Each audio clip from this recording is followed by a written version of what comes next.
మానవ దేహంలో గుండె, ఊపిరితిత్తులు ఎలా విశ్రాంతి తీసుకుంటాయి?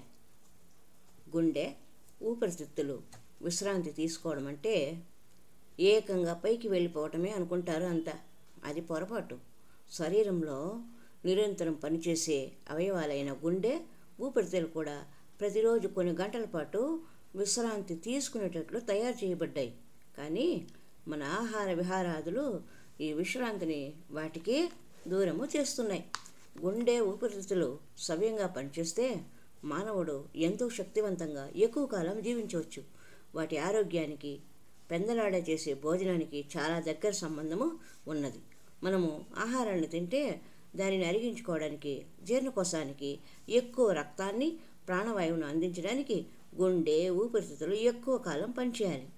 మనము పగలు తినడంతో పాటు తిరుగుతూ ఉంటాం కాబట్టి కండరాలకు కూడా ఎక్కువ రక్తాన్ని, ప్రాణవాయువును అందించడానికి గుండె, ఊపిరితిత్తులు ఎక్కువ పనిచేయాల్సి ఉంటుంది. మనము పగలు తినడము, తిరగడం అనే రెండు పనులు చేసినంతసేపు గుండె నిమిషానికి 72 సార్లు అంతకంటే ఎక్కువ కొట్టుకుంటే, ఊపిరితిత్తులు నిమిషానికి 18 సార్లు అంతకంటే ఎక్కువ కొట్టుకొని శరీరం యొక్క అవసరాలను తీరుస్తూ అలసిపోతూ ఉంటాయి. లెక్క ప్రకారం మనం పగలే తినాలి, తిరగాలి. అలాగే సాయంకాలం 6 గంటలకు తేలిగ్గా భోజనం చేశాం అనుకుందాం. అది రాత్రి 9 గంటలకంతా అరిగిపోవాలి. మీరు 10 గంటలకంతా పడుకున్నారంటే జీర్ణక్రియకు, శరీరానికి విశ్రాంతి. కాబట్టి మీ గుండె, ఊపిరితిత్తులు ఎక్కువ రక్తాన్ని, ప్రాణవాయువును శరీరానికి అందించాల్సిన అవసరము లేదు. దీంతో గుండె, ఊపిరితిత్తులు విశ్రాంతి తీసుకుంటాయి. పగలు నిమిషానికి 72 సార్లు కంటే ఎక్కువ కొట్టుకునే గుండె మీరు పెందలాడే తిని పడుకోవడం వల్ల ప్రతి నిమిషానికి సుమారుగా 60 సార్లు మాత్రమే కొట్టుకొని ప్రతి నిమిషానికి 10 నుండి 12 సార్లు విశ్రాంతి తీసుకుంటుంది. ఒక నిమిషానికి 10 సార్లు అయితే ఎన్ని నిమిషాలున్నా అలా గంటల పాటు నిద్రలేచే వరకు విశ్రాంతి లభిస్తుందో చూడండి. ఆ విశ్రాంతిలో గుండె కండరానికి ఎంత బలం పెరుగుతుందో ఆలోచించండి. అలాగే ఊపిరితిత్తులైతే నిమిషానికి 18 సార్లు బదులుగా 12 నుంచి 14 సార్లే కొట్టుకొని 4 నుండి 6 సార్లు ప్రతి నిమిషానికి విశ్రాంతిని తీసుకుంటూ ఉన్నాయి. ఇలా కాకుండా రాత్రి 10-11 గంటలకి నిండుగా తిని పడుకుంటే అది అరిగేదాకా, అంటే సుమారు తెల్లవారుదాకా గుండె, ఊపిరితిత్తులో నిరంతరం పనిచేయాల్సిందే. అందుచేతనే మనిషి 60 నుండి 70 సంవత్సరాలు వచ్చేసరికి ఈ అవయవాలు మొండికేస్తుంటాయి. పొద్దుపోయిన దాకా తినడము, అర్ధరాత్రి వరకు తిరగడము చేస్తూ ఉంటే గుండె, ఊపిరితిత్తుల పాలిట శాపంగా మనమే తయారు అవుతున్నాం. పొట్ట ఖాళీగా ఉంటే సుఖనిద్ర ఎందుకు పడుతుంది? సాధారణంగా పొట్ట నిండా ఆహారం తీసుకుంటేనే సుఖంగా నిద్ర పడుతుంది అని అందరూ భావిస్తారు. కానీ పొట్ట ఖాళీగా ఉంటేనే సుఖనిద్ర పడుతుంది. ఇది నిజం. సాయంకాలం 5:30 నుండి 6 గంటల వరకు అందరూ ఆకలితో ఇంటికి చేరుతారు. అప్పుడే భోజనం చేస్తే నిద్ర రాదని ఆ సమయంలో చిల్లర తిండి తిని రాత్రి 9 లేదా 10 గంటలకు భోజనం చేస్తే మత్తుగా నిద్ర వస్తుందని భావిస్తారు. పొట్ట నిండా భోజనం చేస్తే మత్తు వస్తుంది. ఎందుకంటే మన లోపల ఉన్న శక్తి, రక్తము, ప్రాణవాయువు మొదలైనవన్నీ జీర్ణాశయానికి మళ్లించబడేసరికి మనలో చురుకుదనం తగ్గి మత్తుగా అవుతుంది. అప్పుడు పడుకుంటే మనకు మత్తు నిద్ర వస్తుంది. మనిషికి కావాల్సింది గాఢ నిద్రనా లేక సుఖ నిద్ర మాత్రమే?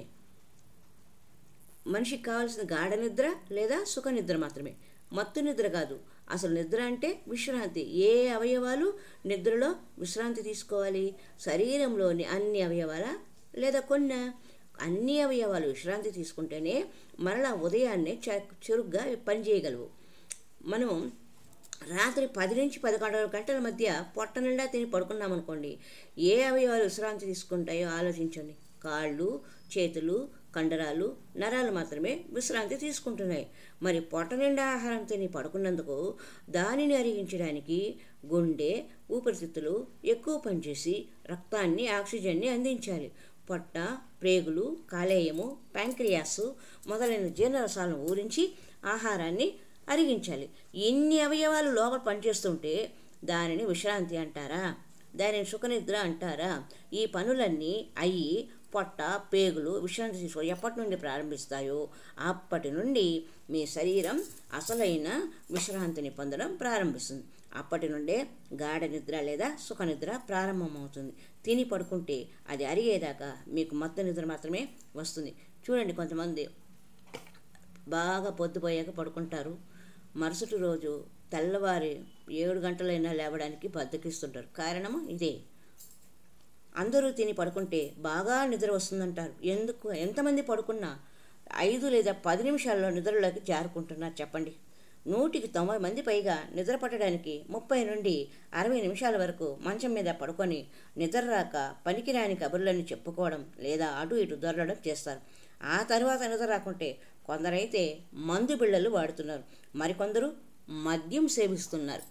మనిషి పడుకున్న దగ్గర నుండి లేచే లోపుగా బాగా గాఢంగా సుఖంగా నిద్రపట్టే సమయం ఏదని అడిగితే అందరూ తెల్లవారు జాము 3 నుంచి 4 గంటల మధ్యలో అని సమాధానిస్తారు. రాత్రి పడుకుంటే తెల్లవారుజామునే ఎందుకు సుఖనిద్ర పట్టిందో అర్థమైందా? మన లోపల, శరీరం లోపల అన్ని పనులు అప్పటికి పూర్తయ్యాయి. అందుకే శరీరం హాయిగా గాఢ నిద్రలోకి వెళ్తుంది. రాత్రిపూట 10 నుంచి 11 గంటల మధ్య తిని పడుకోవడం వల్ల మన శరీరము 2 నుంచి 3 గంటల పాటే సుఖనిద్రపోతున్నది. అదే సాయంకాలం 5 గంటల కంటే తింటే పడుకునే లోపు తిన్నది అరిగి వెంటనే నిద్రలోకి వెళ్తాం. పడుకున్న దగ్గర నుంచి సుఖనిద్ర లేదా 5 లేదా 6 గంటల పాటు పట్టి తెల్లవారుజామున 4 గంటలకు మెలకువ వస్తుంది. నిద్ర లేచిన దగ్గర నుంచి చాలా హుషారుగా, కొత్త శక్తితో చురుగ్గా ఉంటారు. పగలు వెలుతురు ఉండగానే భోజనం చేస్తే పడుకున్న వెంటనే గాఢ నిద్రలోకి వెళ్తారని విషయము మనము విస్మరించరాదు. ఇది గుండె ఊపిరితిత్తులు విశ్రాంతి తీసుకునే సమయం గురించిన విషయాలు, వివరాలు.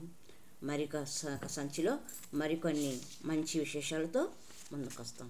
హరి ఓం తత్సత్. సర్వే జన సుఖినో భవంతు. సర్వే జన ఆరోగ్య ప్రాప్తిరస్తు.